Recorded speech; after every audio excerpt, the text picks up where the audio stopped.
a couple of days later, the coach that was running the program reached out to me. We hopped on a call, and I was asked the question that I attribute to changing everything for me, which was, if you don't do this, what changes? And I hadn't really thought about it before. And I think I was pretty resistant. I'm still kind of resistant to change. But I think I kind of also had this thought that people don't change. Welcome to the Physicians and Properties Podcast, the show where we teach you how investing in real estate can give you the freedom to practice medicine and live life how you want. Doctor! Now, here's your host, Dr. Alex Schloe.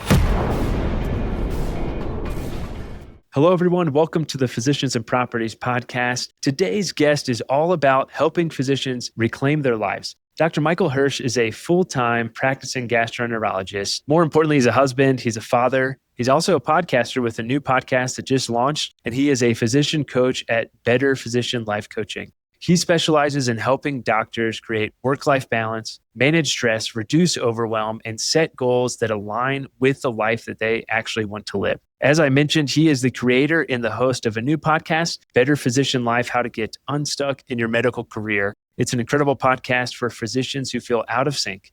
It's where real conversations happen to help us rethink what success really means. In this episode, we'll talk about how to leverage the same drive, dedication that got us through medicine, not only just to excel in our careers, but to design a freedom of life, purpose, and presence. Dr. Michael Hersh, it is so great to have you on the podcast. How are things going?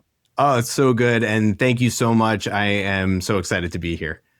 I'm excited to have you on the podcast. Been following your journey for quite some time. Super excited about the new podcast that just dropped on Monday. Can't wait to listen to that. That's going to add a lot of value to folks. Before we talk more about the podcast and everything that you've done, which is incredible, do you mind sharing a bit about your journey in medicine? What drew you to gastroenterology? What did that look like in the early years of your practice? Of course, absolutely. So I was pretty traditional when it came to medical education, straight through high school, college, med school, residency. I always was drawn to gastroenterology, and I didn't think there was any chance I was going to match in GI. And actually, I am old enough that when I got my GI fellowship, there was no match. I think I was the last year before GI went into the match. And I was lucky enough to get a spot at the program where I was doing my residency. I did all my training in St. Louis. And it has been everything I could have wanted for a career in medicine. I love the procedural aspect, but I also love sitting down and seeing patients in the office and working through things. And so I just started my 17th year post-fellowship. Hard to believe. So solidly mid-career now. And, it's been a wild ride. I have seen so many changes in medicine. I think when I was in medical school and even residency, we were writing notes with a pen and paper. And so I have seen all of the changes. I know what it is to write orders in a chart and change the dial so that the unit secretary knows that there are orders that need to be entered. And now here we are, I'm not even sure we have unit secretaries anymore because we just, are entering all these orders ourselves. So seen so many changes in medicine and healthcare. And I'm sure that we will get to it, but this is partly how I found physician coaching for myself because of a lot of those changes. But I'll pause there and I'll let you ask anything that you want. Absolutely. Yeah, we'll get to that for sure. And I mean, it's unbelievable how fast medicine's changing. We could do this podcast in a year and probably be like, oh my gosh, I can't believe X, Y, and Z with AI and everything else. It's unbelievable. I do have to ask a question since you're a gastroenterologist. We had a Instagram page called Doc Turds, which is a ridiculous name that we started in residency. And we would put on there our Foreign Body Friday images. So it was a collection of foreign bodies that we accumulated over all our times. All the residents would pitch in and some other friends and stuff. And folks would guess what that foreign body object was. It was a huge hit on Instagram. And in fact, we got contacted by a television agency who wanted to make a show that was essentially Foreign Body Friday. It was nuts. So I have to ask, as a gastroenterologist, what is the weirdest foreign body that you've ever pulled out of an orifice? I wish we could have removed it for the patient, but they were tent stakes So the stakes that you use to stabilize a tent when you're camping that were ingested. And unfortunately, they could not be removed endoscopically, and that patient did end up going for surgery. I Oh, don't wow. have the images, otherwise I'd be happy to.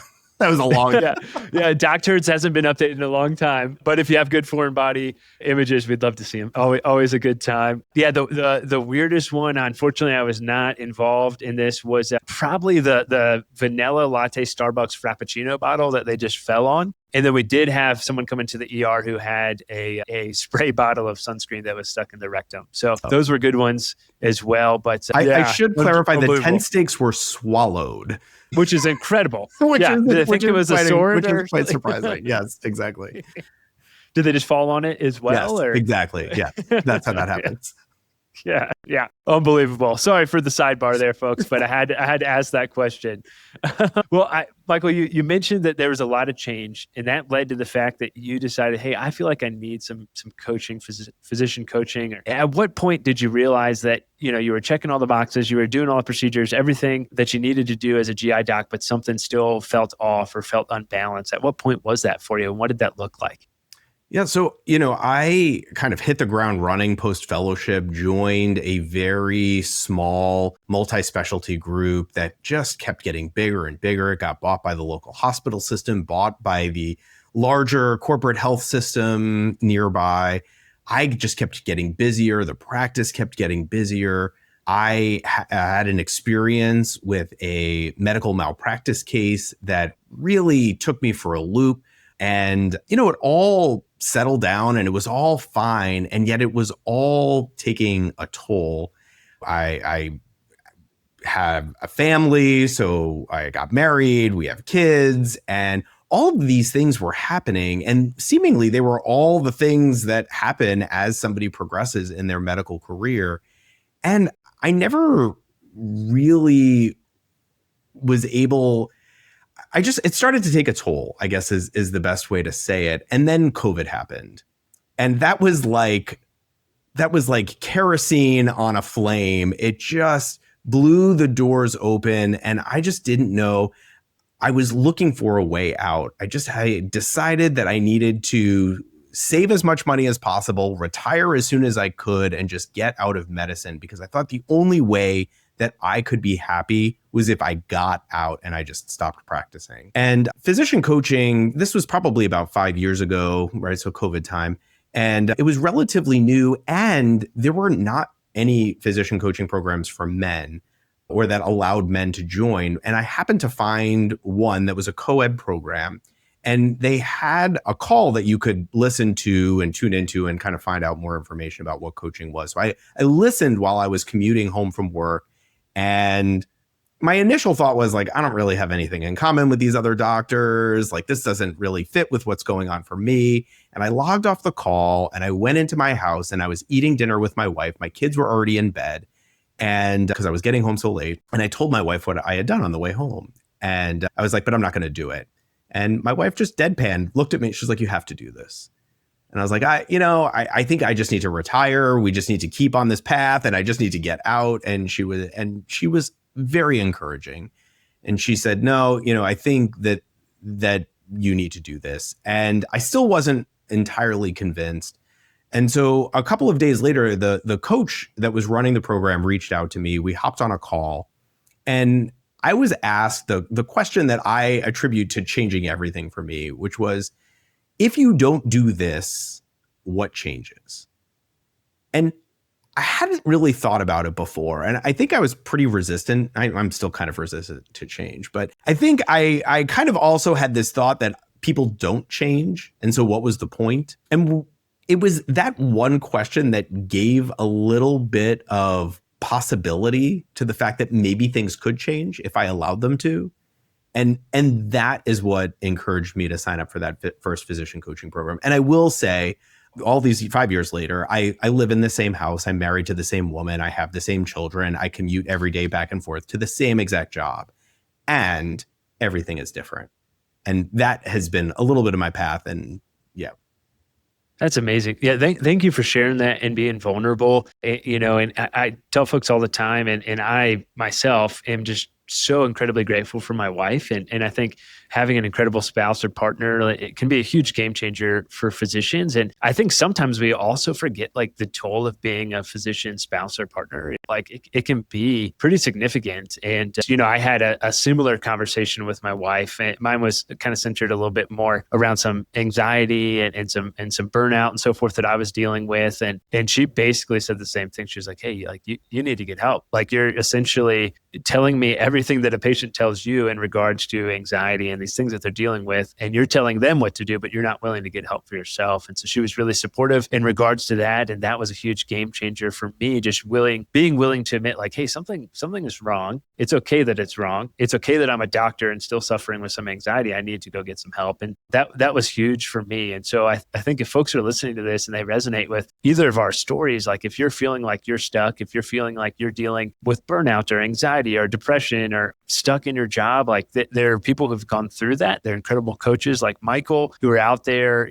Feel free to reach out to us because we don't want you to be trapped. We want you to love what you do and practice medicine because you want to and have that life of freedom, purpose, and presence, as we mentioned in the intro. So anyways, I wanted to really foot stomp that because I think it's really important. And I know a lot of docs that are in a similar place and they just feel stuck. They feel trapped. I want to piggyback on what you were just saying, because this is a conversation that I love. And I love that we can be two male physicians having this conversation, because men in general are socialized not to talk about these things. And it's incredibly common, right? Yeah. I remember the first time I heard other male physicians talking about their experiences, right? I said in that initial call, I didn't really see myself in the other male physicians that were speaking. And that was on me, not on them. I actually had everything in the world in common with them, but I was just so closed off to seeing it that I just couldn't see how much their stories were resonating with what was going on for me. And so it is so important for me and you and for all of us to be telling our stories and to be talking about how common all of this is, because it can't get better until we do talk about it. And so, so just like you were thanking me for being vulnerable, I'm going to toss it back to you and thank you for being vulnerable, because I think together, we can all make this better for each other. Yeah, absolutely. I completely agree. I mean, male, for me, military, physician, like all those things just kind of compiled. And I was like, hey, like, surely this isn't happening to me. Surely this isn't a problem of mine, even though I knew deep down it was, but I was so scared to admit it for like really dumb reasons too. I think kind of admitting defeat was part of it. Like, oh, what if I ran into a patient of mine going to talk with a therapist or whatever, like all these things that were like, really, that doesn't matter at all. And I did run into some patients when I was going to talk with a therapist, and they were pumped to see me there because they realized like, hey, this guy's a human being. And so, thank you for that. I think that's really important. And, we were talking about physicians who may feel trapped or feel stuck. What are some of the biggest signs that you've seen that a physician is expressing or are noticing that they may be stuck in their career or in their life? Yeah, I think it shows up in different ways. I think for a lot of physicians, it is what I have experienced and what I've seen in a lot of other physicians is that work dread. So you get to work, you're just sitting in your car, you gotta go in, but you just are like resisting. You're, playing Wordle or listening to the last few minutes of the podcast, just really resisting getting out of the car and going into work. So work dread is a very big one.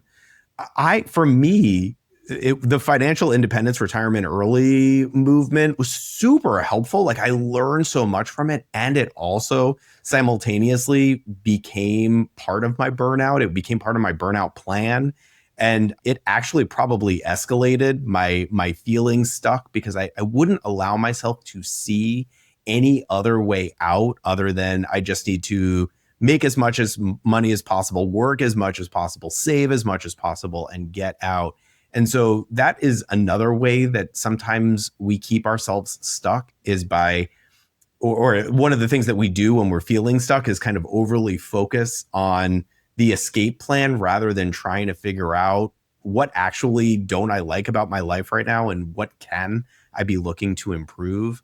It also shows up as people who can't disconnect from work, right? Like you get home and your kids are there and your wife is there and you want to physically and emotionally be present, but you just can't shut it off. All of these things come up all of the time when I'm speaking with physicians. Yeah, I've had a lot of folks say similar things to me as well. I like to call it the Sunday scaries in terms of that dread of going back to work. But yeah, that's definitely something that folks deal with. It's definitely things that I have dealt with as well in my past, and grateful that I got the help that I needed and no longer deal with that anymore. And I do think that part of the FIRE movement that is helpful that maybe sometimes gets missed is I don't think it has to be like you have to go from working 5 days a week to working no days a week, and you need to do that in a year. Like that is going to take an incredible amount of work and is frankly pretty unreasonable. I think as long as you're thinking about financial freedom as like some degree of financial freedom that can offer you some freedom in your life and some freedom in your practice, maybe that's going from working 5 days a week to working 4.5 days a week and maybe continuing to pare that back. I think that's where it can be super beneficial. But I feel you in terms of like, it can be really stressful. You're like, okay, oh my gosh, I have to figure out how am I going to replace this doctor job with passive income. But if I buy a long-term rental, I might cash flow $100 a month or $200 a month. And then what if the AC breaks? And like, there's all these things that can be impactful and be more anxiety provoking. So I think it's important to figure out like, what degree of passive income are you looking for? And how could you potentially obtain that in a way that's not going to burn you out, in a way that's not going to stress you out, that's going to give you that freedom that you're looking for? And so that can be tricky. And I'm sure you have some great insights into how you can kind of figure out how to align with that goal and how to make that coincide with work and practice. And any insights in regards to that? Well, I will start by just naming kind of the thing that you were just talking about and that I was just talking about as well, which is the physician personality, right? Like we think when we have an idea that we have to do it like tomorrow, that it has to get done. And so the problem for me wasn't the financial independence retirement early movement. In fact, I learned so much that I did not know just by tuning into podcasts and reading blogs. And I am so appreciative for everything that I learned through that process. It really set me up on a great path. And that was not the problem. The problem was that I thought I had to have it all done like tomorrow. And I feel like that's how a lot of physicians work. And what you were just outlining is a more appropriate path, which is I don't have to go from working 5 days a week to not working at all. I can slowly take a step back. And I'll also offer to the physicians out there, the ones who are just picturing their time like on a beach, sipping pina coladas on a hammock, like not doing, that's going to sound great for like a week and it's going to feel great for maybe 2. And then you're going to start getting bored.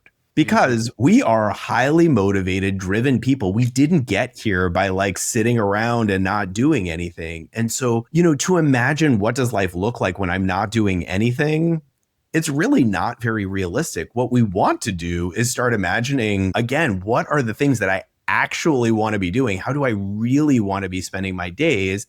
And then building a life that actually aligns with that. And that, I think, is the answer to the question that you were asking. Like, what are the keys? What are the tips? What are the tricks? It starts by taking a step back from the life that you're currently living and really just asking yourself some important questions. Like, what do I want? What lights me up? What's exciting? What do I want to learn about? And how to make it not be so severe. Like, if you are interested in learning about real estate, you don't have to buy your first like 300 unit building by the end of the year, right? Like you can start by learning about real estate and give yourself some time to figure it out. And I think that is the problem. I think we try to move so fast and we actually just burn ourselves in the process of just even thinking through it. Yeah, I completely agree. I think we try and move so fast, but then we also have very analytical minds that then get into analysis paralysis. And then we hit the hurdle first of educating yourself. Then we hit the hurdle of analysis paralysis and needing to know all the information and all the data to make any sort of decision. And then we get stuck there and get a lot of burnout. And then hopefully the majority of physicians now listening to this podcast, listen to yours, willing to take that leap and get over that hurdle. But sometimes they don't, and they're just stuck in that analysis paralysis for a really long time instead of just being willing to take action. I think I completely agree with you in terms of the sipping Mai Tais on the beach. I don't think we really want sipping Mai Tais on the beach doing nothing. I think what a lot of physicians want is the ability to go sip Mai Tais on the beach when they want to. And I think that is something that's kind of difficult to think about and wrap your heads around. I think about myself personally, like I'm super fortunate that I've put in the time and the energy and the effort over the last 6-7 years in real estate and entrepreneurship. And now I'm able to practice 2 days a week in direct primary care and work on the other businesses and practice medicine how I want to. It took a lot of work and it took a lot of fear and it's still taken a lot of difficulty. But personally, like I'm never going to stop. Like I'm going to be building and growing and learning until the day that I die. And that's because I want to. And so, yeah, I love that. I do really think that that's really important for folks to think about. The other thing that I was thinking about as well as you were discussing that is I think there's a lot of fear amongst physicians to get started, as I mentioned. And even if your goal is to go from 5 days a week to 4, even if whatever avenue you decided to get some degree of financial freedom, even if that completely failed, you could just go back to working 5 days a week, or you could moonlight a couple extra shifts. Like your biggest fear is your present day reality, potentially. So just get after it. Yes, 100%. And this is, so I did not have an entrepreneurial bone in my body. I had no interest in entrepreneurship. From the moment I could research a career, knew I wanted to be a physician and never imagined I would do anything else. I didn't want to do anything else. And when I gave myself an opportunity to explore entrepreneurship, I realized how much I do really genuinely love it. How the different aspects of what I've already learned as a physician and in my medical career can translate really well to entrepreneurship. And, you and I were talking a little bit beforehand that physicians are frequently told that we are bad at business. And it's because we were never trained in business. And that being said, we are very hardworking, we are incredibly driven, and we are really great at learning. And we just need to give ourselves the opportunity to learn these things. And speaking to the other point that you were making about, afraid to get started, it's also important to be aware that physicians in general are high information decision makers. We want to know it all before we commit, right? Which is okay and maybe not the perfect fit for entrepreneurship, where as you get into it, you learn very quickly, like not only do I have to make decisions quickly, but I have to be willing and able to pivot relatively quickly. I also have to be willing and able to fall on my face and fail publicly and sometimes very expensively, then pick myself back up and decide, but I really want to figure this out and keep going. And those are not skills that we are taught in medical education and medical training, but they are imperative for entrepreneurship. And it doesn't mean you can't figure these things out. It just means you have to want to. And it's hard and you got to lean into it. Yeah, I agree. If you can go through medical school, residency, fellowship, you can do all those things. You can absolutely be an incredible investor, entrepreneur, whatever your passion may be. I think back to like the first time I interviewed a patient and how terrible I was at talking with a patient, and all of us can relate to that. And I mean, it was bad. And think about just after a year, think about the beginning of third year to the end of third year, how much of a huge difference that was in terms of your ability to just talk with a patient, connect with them and like write a note. Unbelievable in just a year. And it's the same thing in entrepreneurship. It's a different mindset shift. It's a different way of thinking, but we're all type A driven, focused, motivated people. And we can totally do whatever we put our minds to. We've already done that and proven that. It's just flipping the script and being willing to learn something new and get after it and take action. 100%. Yeah, I couldn't agree more. Yeah, Michael, if you don't mind me asking, is there a physician or a story? Obviously, we don't need to name names, but is there a story of a physician you've worked with who has really had that mindset shift or shifted their career in a way that's inspired you or something that you think would be helpful for folks who are listening? Yeah, I mean, I think we can definitely talk about like my personal experience and the shifts that I've been able to make. I mean, I work with physicians every day who come with all the things, right? All the issues with getting their charts done on time, with medical malpractice litigation and the stress that comes along with that, with the stress of just balancing career and home life and just trying to be present at home with their families and turn it off enough so that they can be home, and struggling with self-compassion for, not getting it right all of the time, right? Like these are some of the most common things that come up. And one of the other big things that comes up all the time for physicians are things like looking for a sense of belonging and community, which is something we all have so much in our training and our medical education. And then the moment we get out into the quote unquote real world, it all seemingly disappears. And these were literally all of the things that I was personally grappling with, as I entered into physician coaching. And I'll be honest with you, it was an investment that I was making, a financial investment. And I decided when I was doing that, like, if I'm going to make the financial investment, I am all in. And so I took it. I treated that physician coaching program like it was my job. I showed up to every call and I did the work. And when I started to notice the changes, everything shifted. And I will say that those changes, I've already outlined to you, my life from the outside looks pretty similar to what it did 5 years ago. Some of those changes weren't huge changes, and they really shifted a lot of my day. And one of the stories I tell all the time is that as a proceduralist, as a gastroenterologist, we were trained in fellowship that you start doing procedures at 7:30 in the morning, you end at 5 o'clock at night. There are no lunches, there are no breaks. If you are ahead of schedule and you can find some food, you can put it in your mouth. But other than that, you just keep going. And you can do that for a while. I did it for a very long time. And then after I found physician coaching, we were talking about what my days are like and how frustrating they can be, particularly in the afternoon. And somebody suggested that I take a break.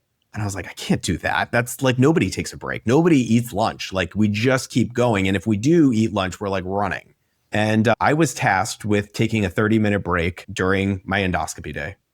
And I went to the manager of the GI lab and I was like, I'd like 30 minutes for lunch break. And they told me, you can't do that. That's going to totally mess up our staffing. Like, everybody else, like, they need to take breaks. And if you take a break, it's going to mess everything up. And I said, I'm going to take a 30-minute break and maybe you can coordinate. Everybody else in the room, the anesthesiologist, the tech, the nurse, everybody else gets a break. I'm going to take a 30-minute break. And you know what happened?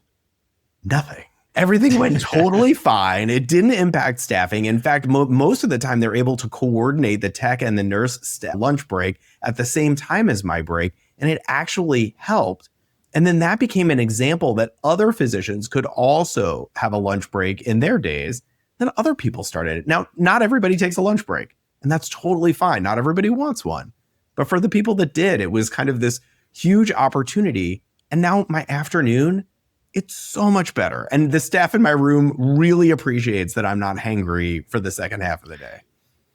Yeah, that's great. And I think the big thing there too is, like, you had the courage to be like, I'm doing this and I'm sticking to my guns and I'm taking this break. It's crazy, to folks who aren't physicians who are listening to this, they're probably like, what the heck? You mean you don't get a lunch break and you like work through all your lunch? It's like, yeah, absolutely. Like in my office, in my clinic in the Air Force, like, everyone had an hour lunch break and we had an hour, which was never lunch. I think I ate lunch like twice where I wasn't working the entire time through. And so can completely relate to that. And I think that just having some time to rest, recharge, eat, pee, poop, really important as docs. And like, we know that, but we are sometimes unwilling to stand up for ourselves and be like, yeah, I'm taking this break. So, and go from there. So that is a great story. Are there any other things that you were challenged with, or any other changes that really are top of mind for you that were instrumental to kind of pivoting in terms of how you felt in regards to your career?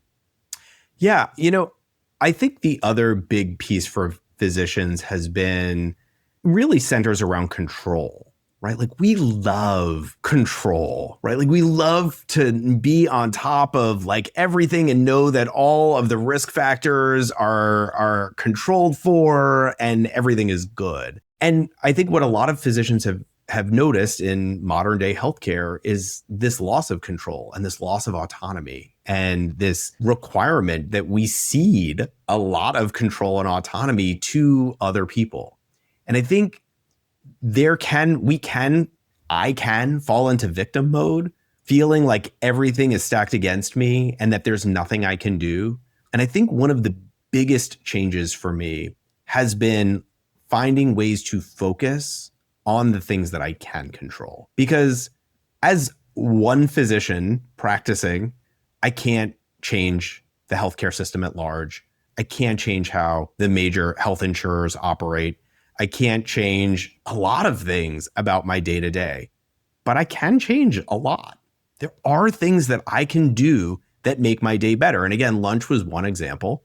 Another example was putting guardrails on my day, deciding that this is when my day starts. This is when my day ends. I do not overbook patients. I do not double book patients. I have a wait list. If I get a cancellation, I will get people in sooner. And so these are the kinds of, and holding people accountable to these things, right? And so again, I can't control everything, but when I started controlling the things that were in my purview, it really does help. And it really does feel like, that I know that I'm going to get out a little bit earlier on, say, Tuesday, that I'm going to be able to pick my kids up from school and walk them home and eat dinner as a family. Really changes everything, So I may not be able to do it on Thursday, but I know I did it on Tuesday.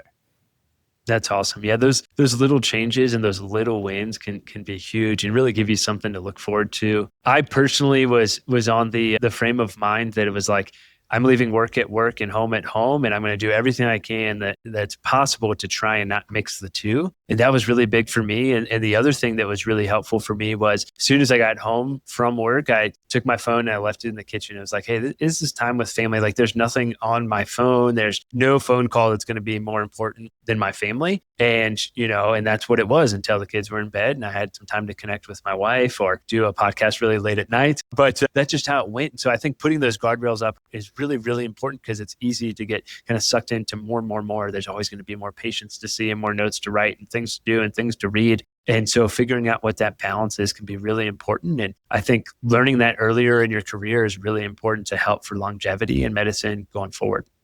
Yeah. And we talked a little bit about physician personalities, and actually I have an upcoming podcast episode about being addicted to achievement, because for a lot of physicians, right, achievement does become an addiction, right? It's a dopamine hit. It's this thing that feels really amazing, and we get really good at being successful and productive. And we do get addicted to that feeling, and recognizing it and noticing, how do I remain goal-oriented and productive, not succumb to the constant need to be looking at my phone, answering, text messages, things like that. It's hard. It's uncomfortable. I am not great at it, right? And I'm a work in progress, right? Like I am a lot better than I was, and I still have a long way to go. But it's a huge priority for me to work on figuring that out. Yeah, I agree. Thanks for sharing that. So let's pivot, if you don't mind, to kind of work-life balance and presence, because we are really talking about this. And I think it's really important as a full-time gastroenterologist, as a physician coach, as a podcaster, but also husband and dad. What are some things that have been helpful for you to stay present at home, not carry that work stress into family life? We hit on a few, but is there anything else that's been really helpful for you in your journey? Yeah.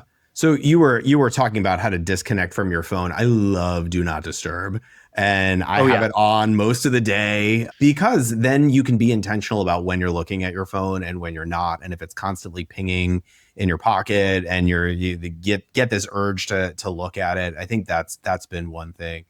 It's also making sure that I know where I need to be and when. Right. So if I know that school pickup is at 3:45 and that I want to be there when my kids get out of school, like it's on the calendar. It is the thing that is happening then. And then it's also, right, because I think when we talk about balance, a lot of times work-life balance, we use to shame ourselves, right? Most of the time it comes up because we're doing a really bad job at it, right? When we're talking about work-life balance, it's this thing that we're talking about, that seems impossible and other people seem to have it and I want it. And I think for me, it was learning to reframe that balance doesn't mean everything is equal at all times. And so, I am not always at bedtime, and I don't make every band concert, and I make a ton of effort to be at as much as possible. And I think finding some grace and self-compassion for the fact that I can be at some things, but not everything, really is what shifts work-life balance and presence.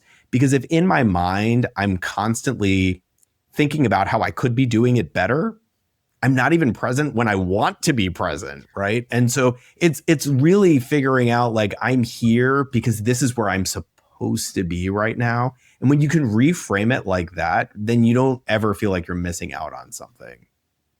That's a great way to frame it. I love that. I think about the book, The One Thing by Gary Keller and Jay Papasan. I'm sure you probably read it, but there's an analogy there, and I may be getting the instrument wrong, but he essentially is talking about either a glass ball and a rubber ball, and you're like trying to balance all these different balls, or honestly, they might be plates. I can't remember. I read it a long time ago, but essentially you're like spinning all these plates or juggling all these balls, and you have the glass ones and the rubber ones, right? And the rubber ones are the things that you can drop. Maybe that's walking in patients. Maybe that's double booking. Maybe that's whatever it may be, right? You can drop that rubber ball and it's not really going to be a big impact, but that glass one is really important. And that's family. And that's the things that really, faith, the things that really drive you and motivate you. That's the ball that you never want to drop. And so I think it's helpful for folks to sit and think about, okay, what's my rubber ball? What's my glass ball? What things can I drop right now? And it doesn't really matter because it's going to bounce back up. And what things can I not because it's going to shatter and it's going to break. And so I think that's a helpful framework, which is what you were getting at as well. And then having the grace to realize that, hey, occasionally maybe you are going to drop that glass ball, but maybe we can put the pieces back together over time. Yeah. And if you like metaphors, there's one that I like to use for physicians who are in particular being hard on themselves with work-life balance. And I will say, so we start our medical training as like a glass of milk. And then medical training is like the chocolate syrup. And we just spend 10 years mixing that glass of chocolate milk, right? And then so we get through those 10 years of training and we get on the other side of integrating our work and our life. And then we're like, okay, I want my life back, right? And trying to get our lives back is like trying to extract the chocolate syrup out of the chocolate milk, right?